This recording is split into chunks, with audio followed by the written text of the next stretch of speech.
xam ne daf ko xool xam ne effectivement ça ne vaut pas la peine. d'accord mais ci ni muy waxee ak moom au préalable li indi révision bi fañ ko dooree nañ ko doon waxtaanee.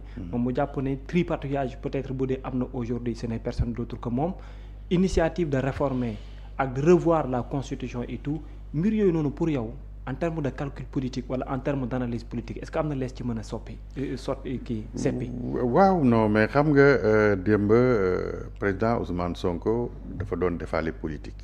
démb waaw parce que su bëggee jël yenn grief yi teg ko ci président de la République di wax ne dafa bëgg continuer di doon président parti dafa bëgg continuer di def nangam dafa bëgg maanaam wax na yooyu la ci soppi alors que y a des trucs majeurs yoo xam ne yi tey pour l'intérêt du Sénégal président dugal na ko ci biir te daanaka voilà te Ousmane tudd ko donc bàyyi ba pare ñu bàyyi ko ci bon donc président aussi foofu la muy bañ man certainement ci li ma foog mooy ñoom la ñu bëggoon tout à fait au début mooy yow léegi nag falu ga kaay signé wax na doo dem deuxième mandat donc ñoom ñu ngi ci logique boobu président nekk ca logique ba mu nekkoon 2029 jotagul nañ leen bàyyi rek ba mu jot ñu doog cee wax donc effectivement ñoom ñu ngi ci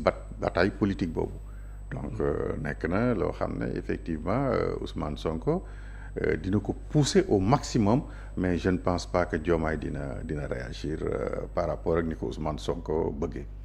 kon Ousmane Sonko ci stratégie pour dévoiler le vrai visage du président. mais ci la nekk ba gis nga booy xoolee ñi ko wër. li ñuy wax yëpp ñu ngi ci fonds commun bi moom lañ bëgg a réglementer mais mu bañ. waaw xam nga loolu soo xoolee waxi politicienne la. parce que quand même Ousmane Sonko a fait 2 ans dans le gouvernement. moom amoon na fonds politique mosu koo nangu à la limite à la fin la ko doog a nangu. donc mosu cee wax. donc bi mu demee assemblée la bëgg wax nag léegi ci fonds politique bi donc yooyu yëpp ñun dañuy jàpp ne c'est des trucs politiques yoo xam ne moom la ñuy agiter comme ça entre ñoom et que occuper espace bi parce que Ousmane Sonko li bëggoon am na ko mooy tey jii c'est le chef de l'opposition ñu nangu ko ak ñu bañ koo nangu c'est véritablement le chef de l'opposition et puis ci fànn yëpp nag waaw parce que soo xoolee aussi c'est le plus grand parti.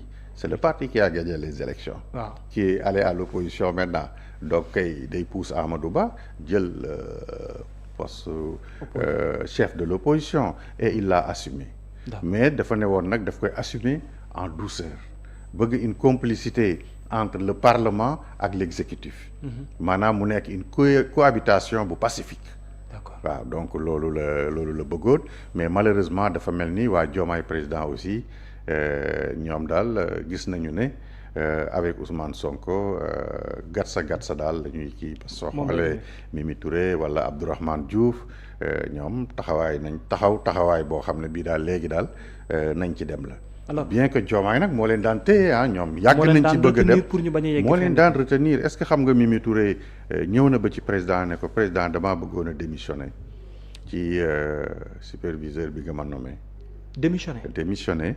carrément nga may ma loolu ma démissionné du tee ma nekk sa wet mais damaa bëgg jàmmaarloo ak ñi nga xam ne ñi véritablement ñu ngi lay attaquer di la yàq lu nekk. pourquoi bëgg tekki. waaw non parce que day bañ a gêner président day mel ni président daa créer benn coalition pour ñu attaquer Ousmane Sonko léegi nag mu ne moom léegi day décharger wu jàkkaarloo ak Ousmane Sonko su ko defee moom. dafay nekk cundung waaw nekk moom ku indépendante boo xam ne bii moom mooy jàkkaarloo léegi ak Ousmane Sonko. di ko defante voilà ci la ko président ne ko non dama bëgg nag ngeen muñ le ma. kon muñ le bi foofu la jógee en réalité loolu moo indi muñ le bi mais Mimi Touré aussi man gis naa ne. waaw àndam ak Ousmane àndam ak Diomaye lu koy jëriñ lay doon. lu tax parce que. dafa am lu ko manqué loo xam ne lii Diomaye dina ko jox. mooy lan mooy dal bi. retenu bi parce que moom boo ko nee benn mën na la fukk. moom donc mënul muñ loolu mais le fait que ñu téye ko nekk ko pendant 2 ans man gis naa ne dina ci jëlee expérience boo xam ne plus ak la mu yoroon comme capital. su paree elle va devenir un monstre politique ah. dana nekk koo xam ne kii ku aguerri la ku maanaam dafay gis cas yëpp dafay nekk ku am expérience su àdduna mais expérience su politique surtout. politique voilà donc loolu moom mooy li nga xam ne moo fi. alors ci coalition Diomaye ak ci ni ñuy doxee am na loo xam ne tëgg nañ ko mais ñu bari jàppoon nañ ne peut-être yegg bi du dem foofu. mais tey Pastef ak coalition Diomaye ci wàllum defante politique. ban ëllëg ak fan la jëmale politique gu Sénégal. waaw non mais xam nga politique moom tout le temps c'est comme ça soo xoolee depuis Senghor ànd ak Lamine Gueye ba mu yàgg ñu génni dem créer ji moom ak Abdoulaye Gueye kii nu mu tuddati le père de Abdou Latif Gueye. dem créer seen parti bopp ñu ne dañuy xaru ñu dem élection député yi ñoom ñoo gagné les 2 députés yi nga xam ne moom lañ tegoon. Donc au-delà de ça boo xoolee Ablaye Wade aussi son parcours c'est comme ça. Ablaye Wade parti socialiste la nekkoon gisu fa lu ko neex mu démissionné créer son parti. donc ànd da ngeen di mën a ànd wala ngeen tàggoo te tàggoo bi nag na rafet mais ñële tàggoo bi ñu tàggoo am na ci yoo xam ne tàggoo yu metti la woon. mais bii je pense que tey jii Mimi Touré junj na ko. nee na ko écoute parti ba nga moom nekkoon fa. ñu lay xatal léegi respecté wuñu la mais nangam ak naan donc il faut créer un parti te loolu bu ko xeeb. moo waral donc retour ak bëgg a nekkaat toujours président et président de parti. voilà déclaration boobu bu ko xeeb bu ko xeeb. lan lay junj. mais junj bi mooy Diomaye est en train de préparer un parti politique man noonu laa ko jànkate parce que xam nga yenn yi du nekk rek wax bu. anodin comme ça wax bu non c'est des hommes politiques c'est des Aminata Touré est très expérimenté.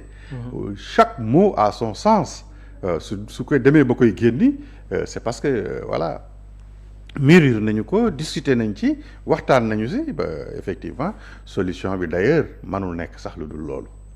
ñaar moo mën a am. mu xëccoo Pastef. wala mu créer beneen Pastef. créer congrès xeex ak Ousmane. parce que Ousmane créé na congrès moom it mu créé congrès comme ni ko ñeneen ñi defee rek yeneen parti yi fii da ngay gis ñu créé seen congrès bopp wax ne dàq nañu kële naa nga ñu xeex mais xam naa ne Diomaye du dem ak foofu Ousmane Sonko. day créé ba su boppam day mujj créé ba su boppam te loolu la Aminata Touré jujju. alors mais doyen am na loo xamante ni en coulisses est-ce que réellement le président Bassirou Diomaye est dans une posture boo xamante ni mën na réussir am lu muy tubb biir Pastef.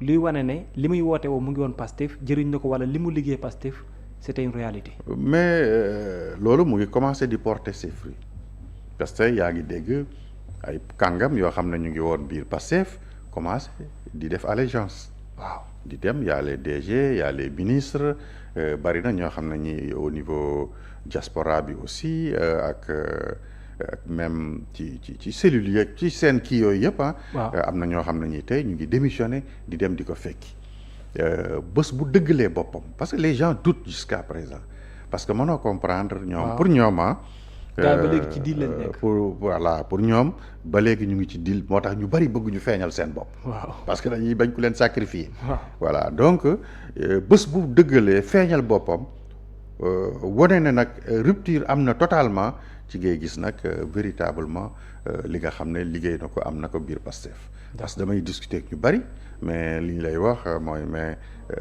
y a toujours le flou parce que dañuy wax démb kenn nee na ma mais écoute te kooku responsable bu mag la mu ne ma mais écoute mënumaa comprendre nga ne waa ji dàq nga ko nekkatoo ak moom maintenant c'est fini ngay bàyyi ay DG ay plus de 400 DG yoo xam ne yi tey waa ji la ñuy liggéeyal ba pare di la xas guddeeg ba cëg loolu amul ci benn république waaw et ça aussi je l'admets Diomaye ce qu'il est en train d'accepter ou d'encaisser loolu dafay affaiblir la république waaye un directeur général non mais écoute un DG comme Fadilou Keïta comme ay Waly Diouf Bodian ñoom nëbbuñ seen bopp. Ngagne Demba Touré nëbbuñu dara.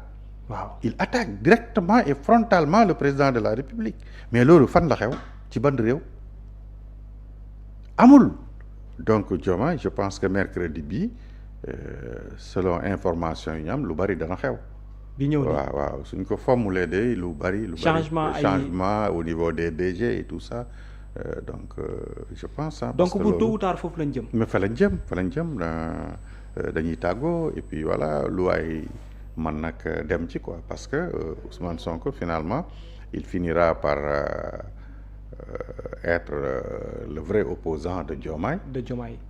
Peut-être mooy stratégie bi mu doon wax ne pour ñu toog fi lu mat 50 ans il faut que Pastef soit l'opposition de Pastef. Et il va le réussir peut-être su Diomaye gañewul moom mu gañe. moom loolu la xalaat mais aussi na bàyyi xel bu baax a baax le camp de Macky Sall parce que c'est un camp qui grandit. qui aujourd'hui fait confiance. dinañ ci ñëw mooy lu jëm ci wàllum kujje gi mais dernier point pour taxaw ci foofu mooy ñoom ñaar seen tàqante ko est-ce que dund lu la bett ci biir gouvernement bi ak bi ñuy formé waat nii tout ce qui a été expliqué par le président de Pastef ban ëllëg moom lay amee ji est-ce que tam bett na la ka nga gis yenn ministres yi toog ak lan moo leen toogloo réellement aussi lu weesu li ñu xam.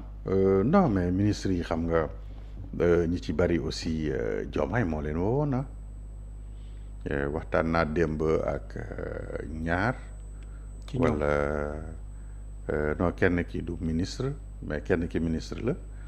ñu waxtaan si mais il m'a fait savoir que c'est pas Ousmane qui l'a proposé c'est pas Ousmane qui l'a proposé c'est Diomaye qui l'a pris voilà moom moo ko jëlal boppam. waaw mu ne ma donc man ban raison laa am pour topp Ousmane et que nous n'avons pas le même parti. maanaam ci alliés yi la. waaw ci alliés yi la. kon alliés yi des daa am leen des loo. mais alliés yi des ñi ci bari Diomaye moo leen woon lu tax ñu des ñii Diomaye moo leen jël moo leen indi woon. waaw donc pourquoi ñuy topp Ousmane bon am na si ñoo xam ne ñii tey jii ñu ngi ay DG yoo xam ne ñu ngi ànd ak Diomaye. mais tàggoo nañu ak Ousmane Sonko. effectivement. te am na si sax ñoo xam ne mosuñoo ànd ak Ousmane Sonko. ah bon waaw mais les gens pensaient que par exemple ñu jël le cas du DG du COUD. Ndéné Mbodj. waaw les pastifiens disent qu'il n'a jamais été dans Pastef. très bien. mais il a toujours été un ami de Diomaye. voilà donc ils ont raison ku mel noonu mosul liggéey ak Ousmane Sonko moom Diomaye la mos a liggéeyandoo. waaw donc c'est Diomaye son ami, c'est Diomaye son parent, c'est Diomaye avec qui aussi il a discuté pour soutenir Pastef. Parce que Diomaye ñu bari moo leen seeti woon loolu aussi nañ ci bàyyi xel. waaw alliés yi ñu bari moo dem seeti leen waxtaan ak ñoom indi leen. donc ba pare maintenir contact bi ak ñoom. donc tey jii ci DG yi ak PCA yi ak yu mel noonu di nga gis ñoo xam ne da nga yaakaaroon ne ñu proche Ousmane Sonko lañ mais en réalité c'est des hommes de Diomaye. parce que Diomaye ci lañ jaaree xam parti. voilà xam parti bi ba pare continuer rester ak moom en contact amuñu contact ak Ousmane wala seen contact bariwul. alors ci sens boobu tey ku jege l'opposition sénégalaise yaa ngi wax sànq le parti du président Macky Sall. aujourd'hui qui est à l'extérieur ak ses ambitions à l'ONU. mais la PR qui se développe qui s'organise qui se réforme opposition bi également am ñoo xam ne ak nu ñuy doxee Khalifa Ababacar Sall ak appareil politique am nan nga leen gisee face à cette bipolarisation aussi peut-être bipolarisation entre guillemets mais ils sont en train de se réunir waaw xam nga ak FDR bi waaw déjà c'est un bon cadre bu ñu xam ne dañ fay daje di discuter ak yu mel noonu sans oublier aussi ñi nga xam ne ñi ñoom faruñu fenn waaw Y'en a marre. société civile bi ak ñi nga xam ne ñi aussi ñoom amaguñu position te yor parti politique. mais tey jii bu fekkee ne ñoom ñaar ñu ngi xeex. waaw. Macky Sall aujourd'hui ci parti d'opposition bi. waaw. bokk na ci ñi nga xam ne ñi bu jëlulee. secrétariat général aux Nations Unies bu ñibbisee fii amul benn parti bu ko mën a contenir. pour parce que nag am Macky Sall quand même a un appareil hyper puissant. et organisé. waaw organisé loolu parti socialiste moo ko amoon ak PDS. mais ces deux partis là effectivement sont presque en agonie existé tuñu pratiquement que de nom. Parce que le PDS aussi bien que am nañu benn base affective boo xam ne bi am nañu ko ci président Abdoulaye Wade. mais amuñu un leader. D'accord. Il leur manque de leader parce que tey Karim Wade en réalité ne pilote plus. Donc on ne peut pas piloter un parti à distance. moo tax tey jii le PDS s'est disloqué et que ñi nga xam ne ñi sax ñoom la ñu gën a xamee PDS. ñoom ñooy véritable PDS bi mooy ñoom Tafsir Thioye ñoom Doudou Wade ainsi de suite. Donc ñële nit ñi dañuy jàpp ne rek c'est la continuité de la génération du concret. Voilà. Oui, mais bon au niveau de l'APR également. Au niveau de l'APR c'est un parti qui rajeunit. Oui. ba pare mais Abdoulaye Daouda Diallo et certains. non xam nga c'est la régénération xam nga aujourd'hui il y a des gens yoo xam ne jàpp nañu ne véritablement ils n'ont plus rien à prouver à Macky Sall ku mel ni Abdoulaye Daouda Diallo aussi. ak ñeneen ni mbir yi demee ba ñu proposer Amadou Ba neexu leen. dañ ko mos a contester ba pare ne woon président boo ko tegee du gagner. Donc ils ont eu raison sur le président Macky Sall. lu tax gañewul nag foofu aussi c'est discutable est-ce que ñoom xeexuñu ko est-ce que mais tey jii donc dañuy toog jàpp seen jàmbur. parce que Macky Sall aussi son erreur mooy waxtaanul ak ñoom. ci choix Amadou Ba bi. daf leen ko imposer. waaw Abdou Mbow n'était jamais d'accord. ñoom ci camp Abdoulaye Daouda Diallo bi la d'accord la àndaloon ak ñeneen donc tey jii ñooñu Macky Sall même bi mu demee nii bi muy dem waxtaanul ak ñoom. bi mu demee aussi toog na lu yàgg dégguñu ko peut-être ci affaire ONU bi lañ ko commencé di dégg. Donc ñooñu je ne pense pas que Macky Sall peut continuer à compter sur eux parce que ñoom aussi sans Macky Sall. dañuy demal seen bopp. te il se prépare pour ça. ñenn ñi sax ne dañuy dugg ci coalition Diomaye. dañuy dem ci coalition fa lañ gën a jege sax.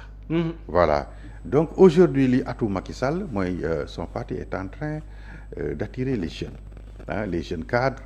ak ñi nga xam ne Abdoulaye Diagne. oui gars yi toll nii ñu bari ñu ngi ñëw di rejoindre le parti et que c'est un parti très organisé.